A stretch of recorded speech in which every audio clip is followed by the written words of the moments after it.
فرماتے ہیں کہ بزرگوں کی خدمت میں سلام عقیدت اور اپنے پھولوں کو بہت پیار، یہ بچوں کے لیے ان کا میسیج ہے۔ اور آپ فرماتے ہیں کہ آپ جانتے ہیں کہ علم والوں کے سامنے میں صرف آپ کو مزے مزے کی کہانیاں سناتا ہوں۔ اللہ کریم نے دو چیزیں بہت پیاری بنائی ہیں، ایک بچے اور ایک کہانی۔ یہ کہانی حضرت شیخ سعدی نے اپنی کتاب میں لکھی ہے۔ کچھ اس طرح سے ہے کہ دو بھائی ایک مدرسے میں پڑھتے تھے۔ ایک بھائی استاد کا بہت ادب کرتا تھا، دوسرا بھائی کبھی کبھی ایسی بات کر دیتا تھا جس سے استاد کا دل دکھ جاتا تھا۔ ایک دفعہ سب شاگرد اور استاد دریا کی سیر کے لیے گئے۔ کشتی میں جا رہے تھے کہ اچانک ایک چکر بھنور آیا اور سب مسافر ڈوبنے لگے۔ استاد کو تیرنا آتا تھا، دونوں بھائی ڈوب رہے تھے۔ استاد کے پاس صرف اتنا وقت تھا کہ وہ ایک شاگرد کو بچا سکتا تھا، صرف اتنا وقت تھا اس کے پاس۔ اس کا ہاتھ خود بخود اس بچے کی طرف گیا جو ادب کرتا تھا، اور وہ بچہ ڈوبنے سے بچ گیا۔ استاد نے ایسا جان کر نہیں کیا تھا، بس یہ ہو گیا۔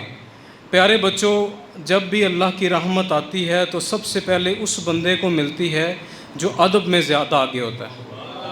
اور علم میں زیادہ ہونا اچھی بات ہے، لیکن ادب میں زیادہ ہونا اس سے آگے نکل جاتا ہے۔ تو پیارے بچوں، پوری دنیا اور کائنات اللہ کریم نے اپنے حبیب صلی اللہ علیہ وآلہ وسلم، ہمارے ماں باپ آپ پر فدا ہوں، کی محبت میں بنائی ہے۔ جس سے لوگ محبت کریں اس کا مطلب ہے کہ اسی پر سرکار دو عالم صلی اللہ علیہ وآلہ وسلم کی خاص رحمت ہے۔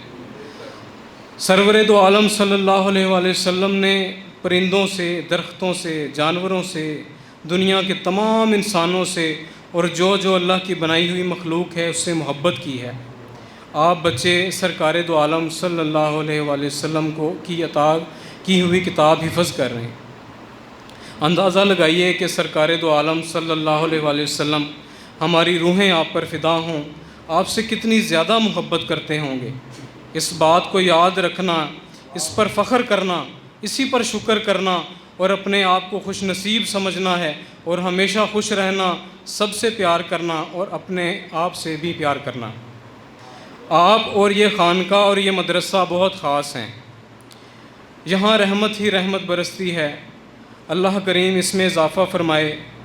اللہ آپ کے سر پر قبلہ پیر صاحب کی بیعت کا سلسلہ ایک ہاتھ سے دوسرے ہاتھ تک ہوتا ہوا ڈائریکٹلی مولا علی اور سرکار دو عالم صلی اللہ علیہ وآلہ وسلم تک پہنچ جاتا ہے۔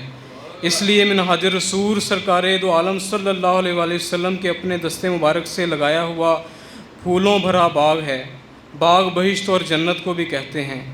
قرآن پاک جو آپ حفظ کر رہے ہیں سب سے بڑا معجزہ ہے۔ اس میں سے ایک چھوٹا سا معجزہ ہے کہ قرآن پاک حفظ کرنے والا حافظہ اور یادداشت بہت مضبوط ہو جاتی ہے۔ آپ جو کتاب بھی پڑھیں گے بڑے ہو کر انشاءاللہ وہ آپ کو فوراً یاد ہو جائے گی۔ آپ عربی زبان بھی آسانی سے سیکھ سکتے ہیں۔ تقریباً تمام بڑے عالم حافظ قرآن بھی ہوئے ہیں۔ دعا ہے کہ آپ آگے چل کر دین کے عالم بھی بنیں۔ قرآن پاک کا علم رکھنے والا مکمل عالم دین ہوتا ہے۔ یہ گفتگو سننے والے تمام احباب سے گزارش ہے کہ ان بچوں کو زیادہ سے زیادہ سہولتیں ملنی چاہیے، سب پر سلامتی ہو۔